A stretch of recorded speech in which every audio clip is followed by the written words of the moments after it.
السلام عليكم ورحمة الله وبركاته. الحمد لله الذي نحمده ونستعينه ونستغفره ونؤمن به ونتوكل عليه. أما بعد. அன்பிற்குரிய அல்லாஹ்வின் நல்லடியார்களே, அன்பு சகோதரர்களே, நாம் தொடர்ச்சியாக பார்த்து வரக்கூடிய துஆக்களினுடைய திக்ர்களினுடைய தொகுப்பில் இன்று நாம் பார்க்க இருக்கின்ற விடயம் என்னவென்றால், ஜும்ஆவுடைய நாள் ஃபஜ்ருடைய தொழுகையை தொழுதுவிட்டு நாம் இந்த திக்ரை 100 தடவைகள் ஓதுவோம்.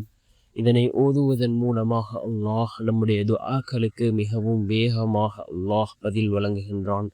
நம்முடைய தேவைகளை அல்லாஹ் பூர்த்தி செய்து தருகின்றான். நாம் கேட்டதை அல்லாஹ் நமக்கு வழங்குகின்றான். அப்படிப்பட்ட மிகச்சிறந்த ஒரு திக்ரை தான் நாம் இன்றைய வீடியோவில் பார்க்க இருக்கின்றோம். அன்பார்ந்த சகோதரர்களே, அல்லாஹ்வின் நல்லடியார்களே, ஜும்ஆவுடைய நாள் மிகவும் சிறந்த ஒரு நாளாக இருந்து கொண்டிருக்கின்றது.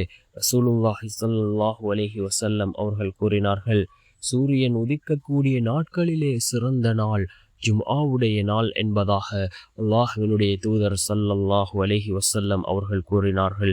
அன்பார்ந்தவர்களே, அல்லாஹ்வின் நல்லடியார்களே, இந்த ஜும்ஆவுடைய நாளின் சிறப்பை பற்றி நபி அவர்கள் கூறுகின்ற பொழுது கூறினார்கள், இந்த ஜும்ஆவுடைய நாளில் ஒரு நேரம் இருக்கின்றது. அந்த நேரத்தில் நாம் கேட்கக்கூடிய துஆக்கள் அனைத்தும் அல்லாஹ்விடத்தில் கபூலாகும் என்று கூறினார்கள். அருமை நாயகம் ஸல்லல்லாஹு அலைஹி வஸல்லம் அவர்கள் அது எந்த நேரம் என்பது பற்றி இமாம்களுக்கிடையே பல கருத்து வேறுபாடுகள் இருக்கின்றது. சில இமாம்களினுடைய கருத்து ஃபஜ்ருக்கு பின்னால் உள்ள நேரம் என்பதாகும். நாம் ஃபஜ்ருக்கு பின்னால் அதிகமாக அல்லாஹ்விடத்திலே துஆக்களை கேட்போம். இன்னும் சில இமாம்களினுடைய கருத்து என்னவென்றால், அதாவது ஜும்ஆவுடைய அந்த நேரம் என்பதாகும். ஆனால் அதிகமான இமாம்களினுடைய கருத்து என்னவென்றால், அசருக்கு பின்னால் உள்ள நேரம், அசருக்கும் மகரிபுக்கும் இடைப்பட்ட ஒரு நாளினுடைய கடைசி நேரம். இந்த நேரத்தில் கேட்கக்கூடிய துஆக்கள் அல்லாஹ்விடத்தில் கபூலாகும் என்று அதிகமான இமாம்கள் குறிப்பிடுகிறார்கள். அன்பார்ந்த சகோதரர்களே, அல்லாஹ்வின் நல்லடியார்களே, இந்த ஜும்ஆவுடைய நாள் மிகவும் முக்கியமான ஒரு நாளாக இருந்து கொண்டிருக்கின்றது. அதிகம் நாம் ரசூலுல்லாஹி ஸல்லல்லாஹு அலைஹி வஸல்லம் அவர்கள் மீது ஸலவாத் கூறுவோம். ஏனென்றால் நாம் ஒரு தடவை ஸலவாத் கூறினால் அல்லாஹ் ஜல்ல சுப்ஹானஹு வ தஆலா நம் மீது 10 தடவை அல்லாஹ் ரஹ்மத் செய்கின்றான். நாம் அதிகமாக நபி அவர்கள் மீது ஸலவாத் கூறுவோம். மிகவும் சிறந்த ஒரு நாள் இந்த ஜும்ஆவுடைய நாளாக இருந்து கொண்டிருக்கின்றது.